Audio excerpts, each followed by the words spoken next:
Let me start the recording और इसके बाद हम देखते हैं इसको। ठीक है, तो हम इसको देख रहे थे। तो सबसे पहले आई में क्या जाएगा?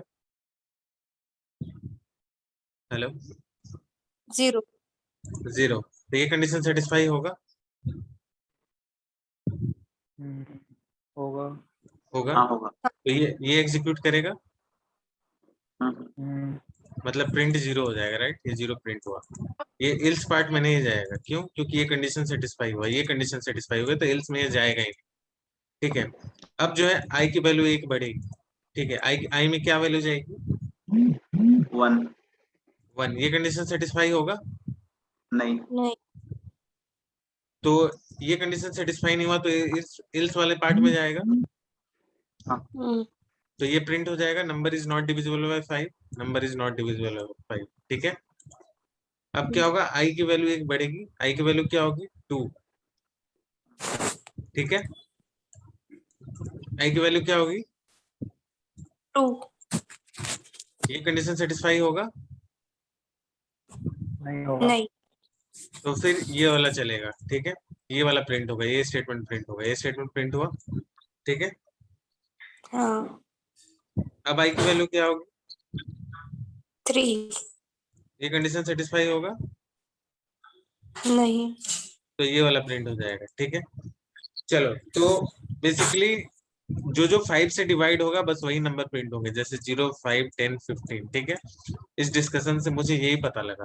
ठीक है, अब जो है मुझे कुछ और यूज करना है। मैं यहाँ पे लिख देता हूँ पास। देखो क्या प्रिंट हुआ। हेलो, ऑल दोस जिसमें वो कंडीशन मेट किया था।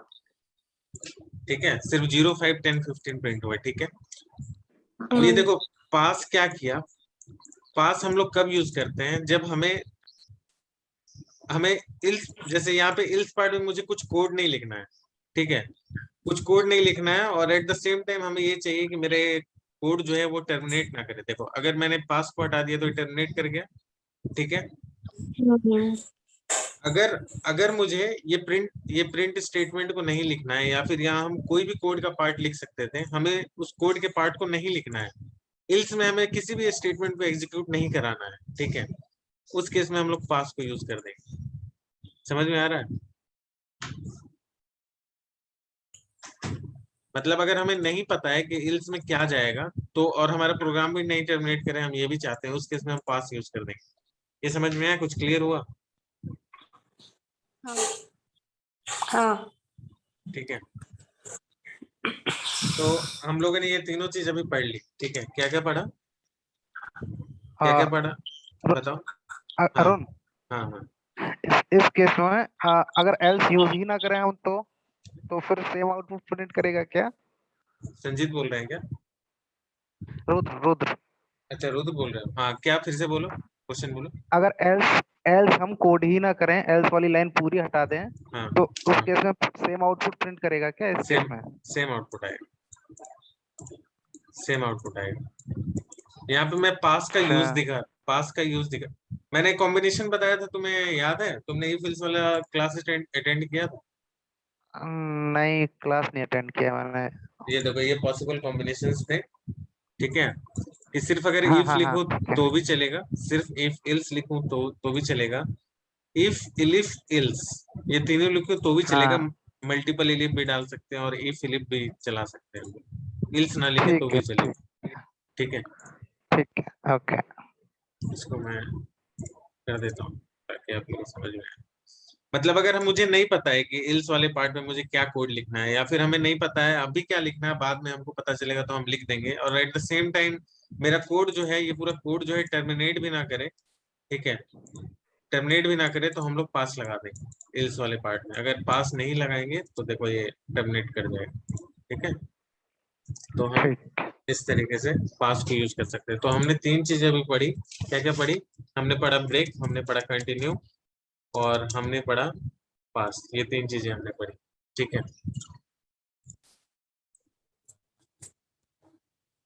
ठीक है। तो हमारा जो है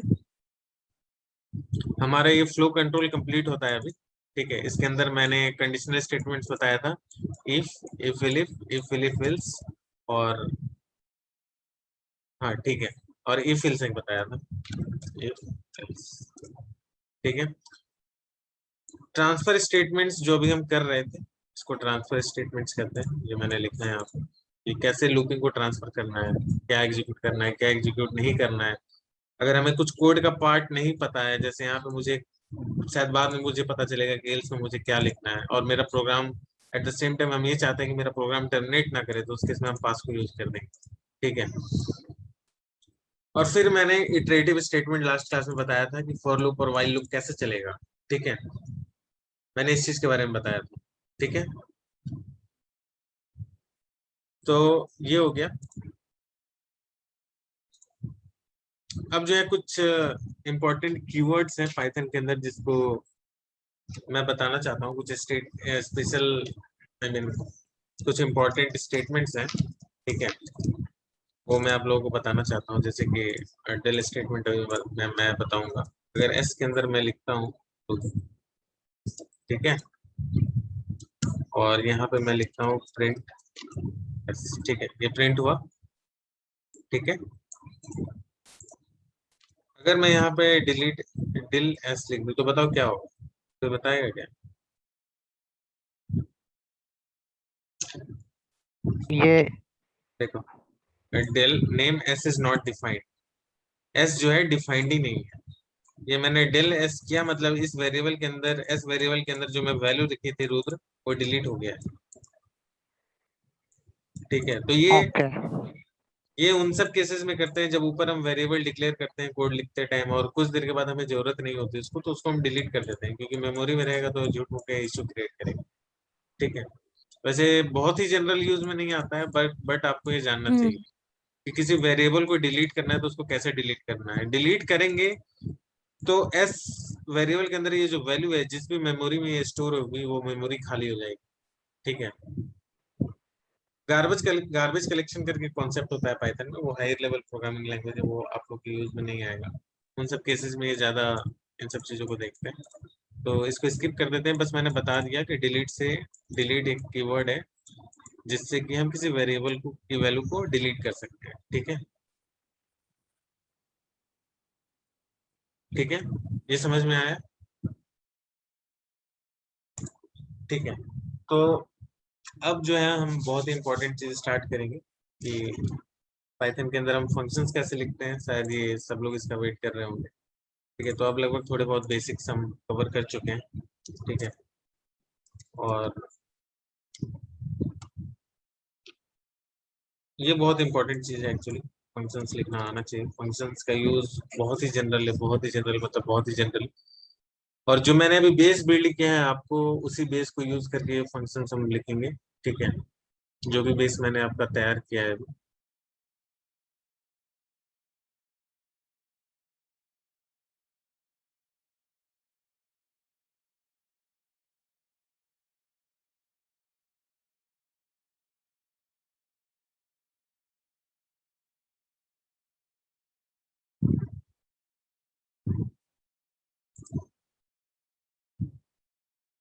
जो भी बेस मैंने तैयार किया है, उस फंक्शंस को उसी कॉन्सेप्ट को हम यूज करेंगे। और इसमें एक्चुअली दो टाइप के फंक्शंस होते हैं। एक होते हैं आपका यूजर डिफाइंड फंक्शंस, एक इनबिल्ट फंक्शन होता है, इनबिल्ट फंक्शन, और दूसरा होता है यूजर डिफाइंड फंक्शंस। ठीक है, तो ये जैसे डेल है, डेल स्टेटमेंट मैंने दिया, ये क्या है? इनबिल्ट फंक्शन है पाइथन के अंदर, ये ऑलरेडी लिखा हुआ है। ठीक है, पीछे क्या करना है क्या नहीं करना है, ये एक इनबिल्ट फंक्शन है। ठीक है, ये इनबिल्ट फंक्शन है।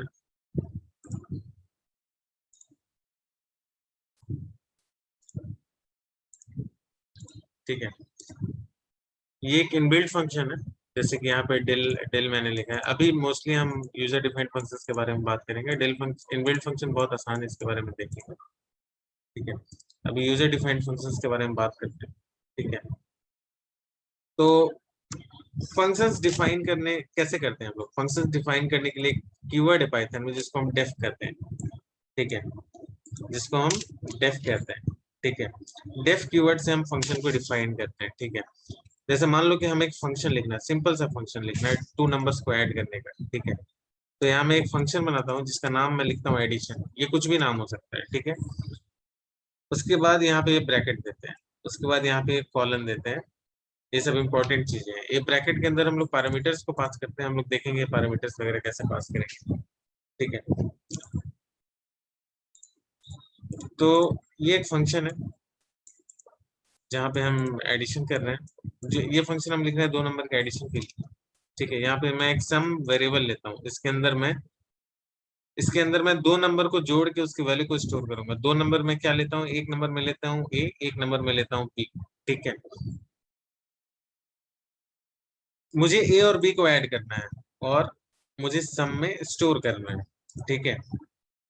ये ध्यान से देखना, मुझे ए और बी को ऐड करना है, मुझे सम में स्टोर करना है। तो ए और बी को ऐड करना है तो ए और बी की वैल्यू को मुझे कहीं से पास करना होगा, राइट, ठीक है। कहीं ना कहीं से मुझे पास करना होगा। यहाँ पास कहाँ से कर सकते हैं, यहाँ से पास कर सकते हैं, ठीक है। और यहाँ पे मैं कर लेता हूँ रिटर्न सम, सम को मैं रिटर्न भी करता हूँ, ठीक है। अब देखो इस फंक्शन को मैं चलाता हूँ, ठीक है। मैंने चलाया, यहाँ मैंने एडिशन लिखा। एडिशन क्या है, इस फंक्शन का नेम है।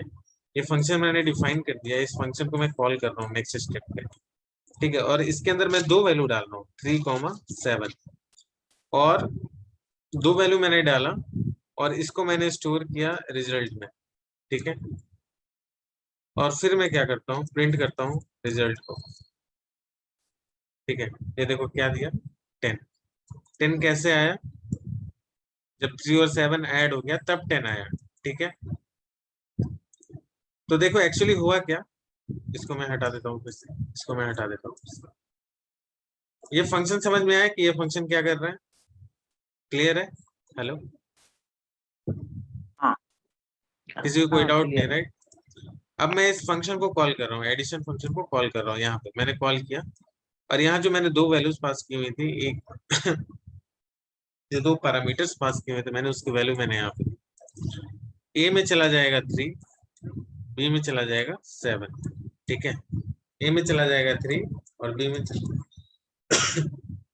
में चला जाएगा 7, ठीक है, 3 7, ठीक है। और ए में 3 और बी में 7 जाने के बाद सम इज इक्वल टू 3 + 7 हो जाएगा, मतलब सम में क्या आ जाएगा 10। तो रिटर्न क्या होगा, रिटर्न वैल्यू क्या होगी 10।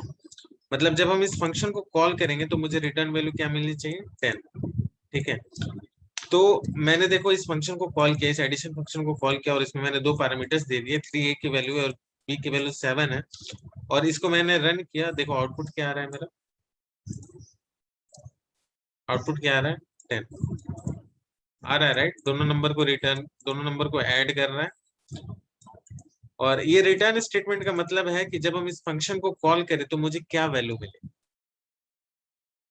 क्या वैल्यू मिले, ये रिटर्न वो बताता है, ठीक है। एक चीज और मैं दिखाता हूँ,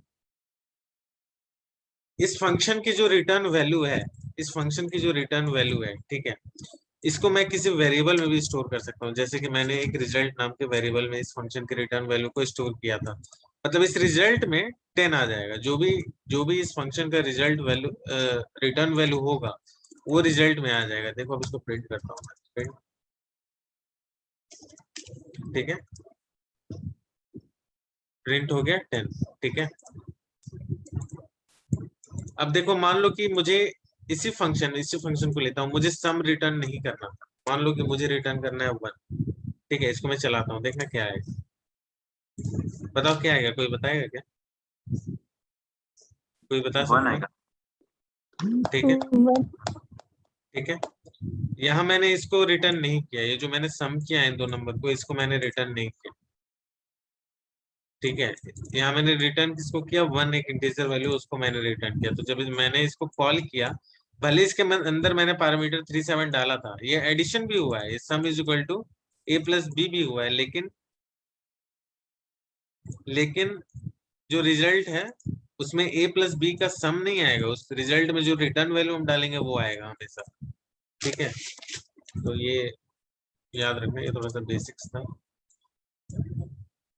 इसको मैं यहाँ पे लिख देता हूँ, बाद में देखो तो याद आ जाए।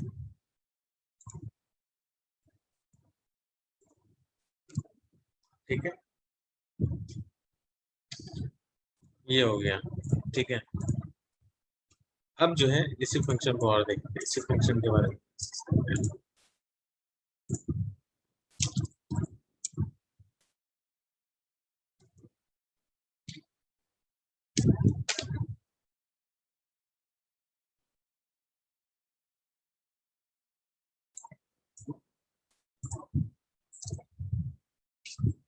ठीक है, अब देखो मैंने रिटर्न नहीं लगाया है। ठीक है, रिटर्न नहीं लगाया है। एक मिनट और एक चीज दिखाता हूँ।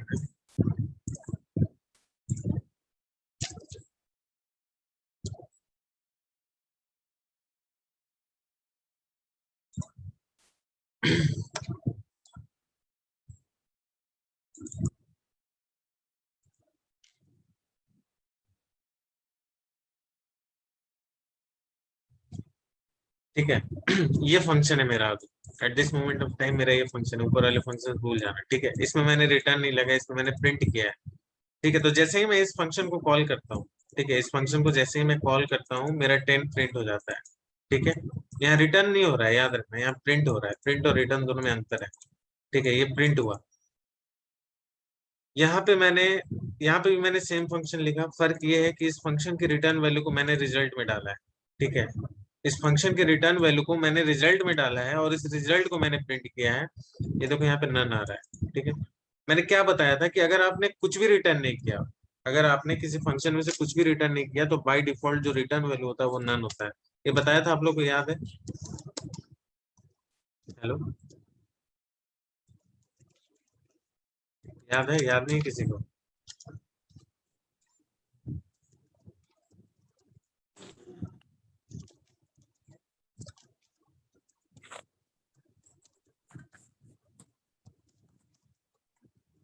ठीक है,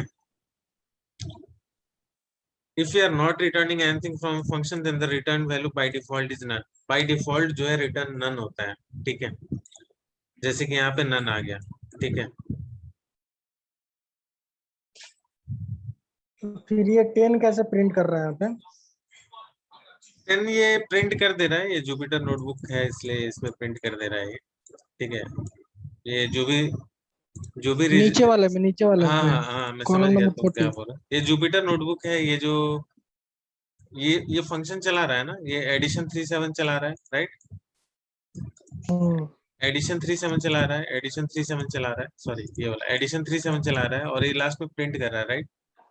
ओके, हाँ। ये इसलिए प्रिंट कर दे रहा है यहाँ पे। ठीक है, लेकिन जो रिटर्न वैल्यू है वो रिजल्ट 1 में स्टोर होगी। और देखो रिटर्न वैल्यू क्या स्टोर हो रहा है। हाँ, समझ में आया ये? हाँ, क्लियर है ये वाला? ठीक है,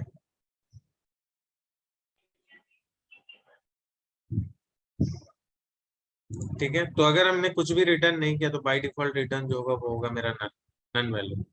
ठीक है, अब और कुछ चीज देखते हैं फंक्शंस के रिगार्डिंग, और कुछ चीज देखते हैं। सेम फंक्शन है, बस मैंने नीचे से प्रिंट हटा दिया है और रिटर्न भी नहीं लिखा है। ठीक है, ये मैं लिखता हूँ भाई, उस फंक्शन को मैं कॉल कर रहा हूँ। अब देखो सुनो, हेलो, हाँ। अब कुछ प्रिंट हुआ, इसको मैंने चला दिया है, कुछ भी प्रिंट नहीं हुआ, राइट? नहीं हुआ। क्योंकि मैंने यहाँ पे प्रिंट सम नहीं लिखा था। अब देखो, ठीक है, तो देखो अब कुछ भी प्रिंट नहीं हुआ। ठीक है, और यहाँ पे मैं ओके। यहाँ पे मैं ऊपर से वैल्यू डाल रहा है ये। क्या, मैं बोल रहा हूँ ऊपर से वैल्यू उठा रहा है। हाँ जो ऊपर से सम को प्रिंट किया है उठा रहे हैं। हाँ, अब बताओ यहाँ पे क्या होगा, कोई बताओ यहाँ पे क्या होगा?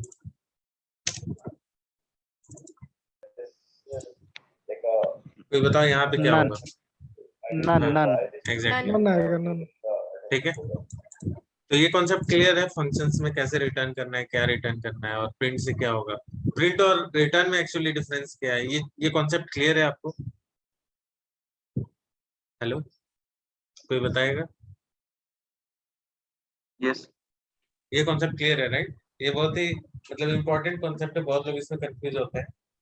तो अगर मैं फिर से पूछता हूँ, अगर किसी फंक्शन में हम कुछ भी रिटर्न नहीं कर रहे हैं तो क्या रिटर्न होगा? none, none. नन।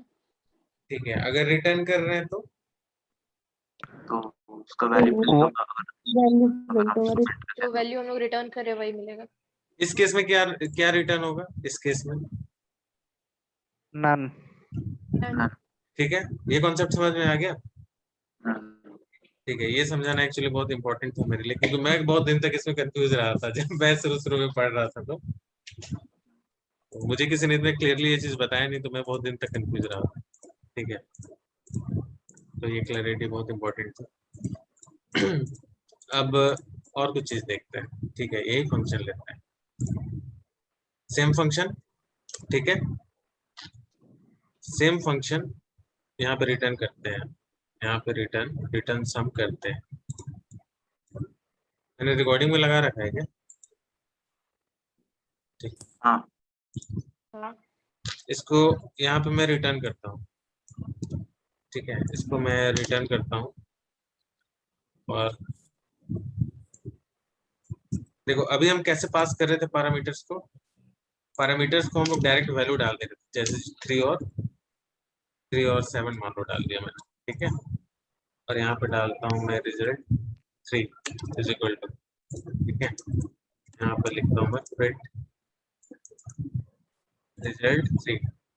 ठीक है, देखो 10 आया, 7 और 3 को ऐड करके रिजल्ट दे देगा। राइट राइट,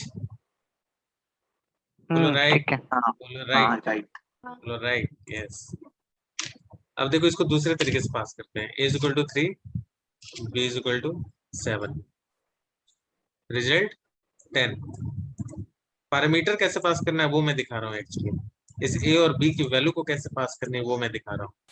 ठीक है, तो एक ये तरीका हो गया, डायरेक्ट वैल्यू डाल दो। a में क्या चला जाएगा 3, b में क्या चला जाएगा 7। ठीक है, इस तरीके से भी पास कर सकते हैं, वो वेरिएबल का नाम वैल्यू, फिर वेरिएबल का नाम वैल्यू। ठीक है, दूसरा तरीका,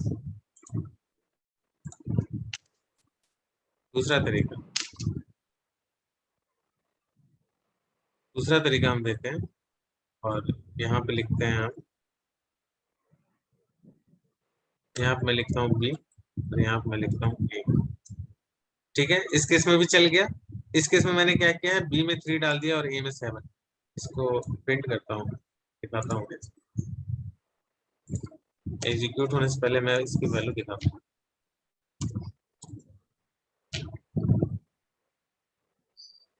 इसको मैं चलाता हूँ, सेम चीज को यहाँ पे।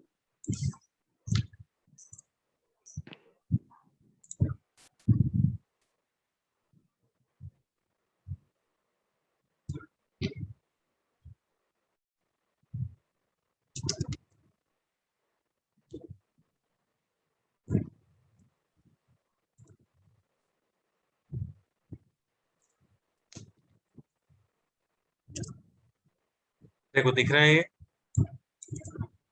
a is a। ठीक है, और a में मैंने क्या पास किया, a इज इक्वल टू 7 पास कर दिया था। राइट, समझ में आ रहा है किसी को?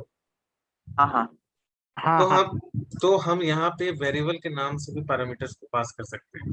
ठीक है, ऐसा नहीं है कि जिस पोजीशन में यहाँ मैंने पैरामीटर को पास किया हुआ है, पहले a की वैल्यू डाली है फिर b डाली है, तो ऐसा नहीं कि जब हम उस फंक्शन को कॉल करेंगे तो हमको उसी पोजीशन में पास करना है।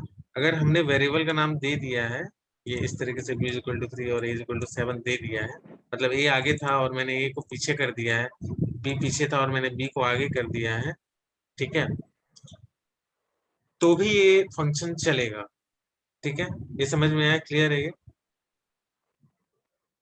हाँ। क्लियर है राइट? और करते हैं,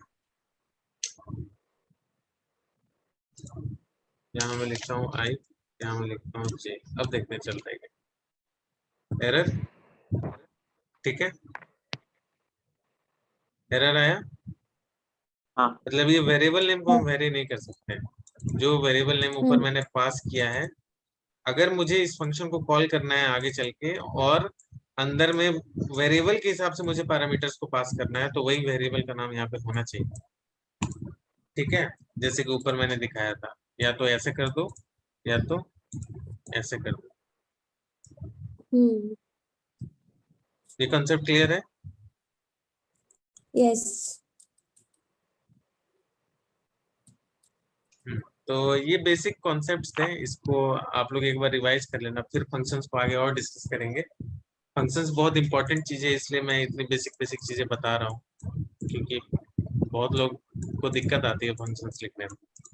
ठीक है, तो मैं चाहता हूँ कि आपके अंदर ये कॉन्सेप्चुअल क्लैरिटी पूरे अच्छे से रहे। और ये तो छोटे छोटे प्रोग्राम से बड़े बड़े प्रोग्राम्स में और दिक्कत हो जाती है अगर ये कॉन्सेप्ट क्लियर ना रहे। ठीक है, मैं चाहता हूँ रो कि 56 में हाँ, रो 56 में आपने रिजल्ट 4 लिखा, प्रिंट रिजल्ट 3 लिखा है, तो उससे कोई फर्क नहीं आता। नहीं, और लिखना था एक्चुअली, गलत हो गया। ठीक है, और यहाँ पर रिजल्ट रो 52 में भी। ठीक है, इसमें ठीक है, अब सही है सब जगह? ठीक है, समझ में आया? तो इसको हम लोग और फंक्शंस को और डिस्कस करेंगे, तब तक ये सब बेसिक बेसिक जो डिटेल्स हैं इसको अच्छे से रिवाइज कर लेना, अच्छे से याद कर लेना, दिमाग में सेट हो जाना चाहिए किस किस में कैसे रिटर्न करेगा वैल्यू, और पैरामीटर्स को हम लोग बेसिकली कैसे पास करेंगे, ये सारी चीजें जो है माइंड में सेट हो जानी चाहिए। ठीक है, ये बहुत इंपॉर्टेंट चीज है, इसको इग्नोर मत करना, नहीं तो आगे बहुत दिक्कत होगी। ठीक है, चलो फिर आज का सेशन क्लोज करते हैं। फिर मैं सोच रहा हूँ कि कल भी क्लास ले लूँ। कल सब लोग फ्री है क्या? कल मॉर्निंग में मॉर्निंग में किस समय? 9 बजे। नहीं, मॉर्निंग में 9 बजे तो ज्यादा अर्ली हो जाएगा। अगर नाइट में रख लें 8-9 बजे के आसपास या 7 बजे, तो वीकेंड है, थोड़ा पॉसिबल है? ले जाता। दिन में मॉर्निंग में बताओ, दोपहर में बताओ, दोपहर में कर दो भाई फिर। कितने बजे? 3 बजे के आसपास, 3-4। 3 बजे कर दो। ठीक है, चलो 3 बजे करते हैं। ठीक है, कल 3 बजे इसी फंक्शन को हम कंटिन्यू करते हैं। ठीक है, वीकेंड में थोड़ा हम लोग लंबा क्लास करेंगे, क्योंकि अब हमारे पास मैंने एक सिलेबस का आउटलाइन तैयार कर दिया, वो मैंने दिखाया आपको। ठीक है, और ये सिलेबस काफी बड़ा है, तो मतलब स्पीड में कवर करना पड़ेगा, तो टाइम हम लोग ज्यादा लेंगे आपको। ठीक है, एज़्योर को साथ में शुरू कर दो सर। एज़्योर हाँ, एजोर को 3-4 दिन में बताता हूँ, मतलब बताऊंगा 3-4 दिन में, थोड़ा मैं अपने तरफ सेटअप कर लूँ सब। ठीक है, सेटअप कर लो, उसके बाद मैं बताता हूँ। वही मैंने बोला ना आपको कि एजोर के बारे में थोड़ा थोड़ा दिखाते चलो। ठीक है। ठीक है, क्योंकि यहाँ पे हम फंक्शंस तक पहुंच चुके हैं, फंक्शंस तक पहुंचना एक्चुअली बहुत जरूरी था, विदाउट फंक्शन बहुत दिक्कत होती है। ठीक है, तो अब हम एजोर 4-5 दिनों में मैं बताऊंगा आपको, मैं थोड़ा अपने एंड पे सेटअप ऐसे कर लूँ। पाइथन में और भी कितनी चीजें हैं? मतलब मिड ऑफ अक्टूबर तक हो जाएगा पाइथन खत्म, ये जो पाइथन चल रहा है हमारा? हाँ, मिड ऑफ अक्टूबर खत्म है। अब थोड़ा सा लंबा क्लास करेंगे अब। ठीक है, कल कल हाँ, करते हैं, कल वीकेंड में जो खींचते है हैं। ना अच्छा टाइम मिल जाता है, तो वीकेंड हाँ, में कर सकते हैं। कल खींचते हैं इसको। ठीक है, ठीक है। कल 3 बजे कनेक्ट करते हैं। ठीक है, ठीक है, ड्रॉप करते हैं। Good night follow. Good night भाई लोग।